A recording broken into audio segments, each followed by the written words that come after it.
বিয়ে করবেন সব সময় বংশগত মেয়ে দেখে, যার বংশ ভালো। যার বংশ ভালো এমন মেয়েকে বিয়ে করবেন যেই মেয়ে আপনার বংশের প্রদীপকে ধরে রাখবে, যেই মেয়ে আপনার বংশকে ঠিকঠাক ধরে রাখবে, টেক কেয়ার করবে। এমন মেয়েকে কখনো বিয়ে করবেন না যেই মেয়ে বিয়ের আগে 10 জায়গায় প্রেম করে বেড়ায়, যার ঘাটে নষ্টামি করে বেড়ায়, যেই মেয়ে বিয়ের আগে তার ইজ্জত বিলীন করে দেয়। এমন মেয়েকে বিয়ে করবেন না যেই মেয়ের ইজ্জতটা তার কাছে একটা টিস্যুর মতো, যে যেমন ভাবে চায় তেমন ভাবে ইউজ করে। আর এমন মেয়ে কখনো বংশগত মেয়ে হতে পারে না, ঠিক কিনা বলেন?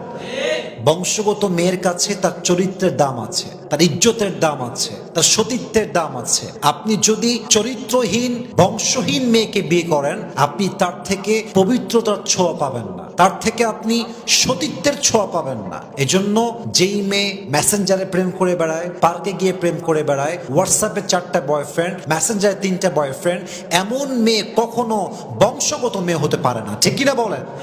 এজন্য বিয়ে করবেন অলওয়েজ বংশগত মেয়েকে দেখে, যার বংশ ভালো, যার আপব্রিঙ্গিংটা ভালো, যার লালন পালন ভালো হয়েছে, সেই আপনাকে একটা সুস্থ সন্তান দিবে, সে আপনাকে একটা সুস্থ পরিবার দিবে, ঠিক কিনা বলেন?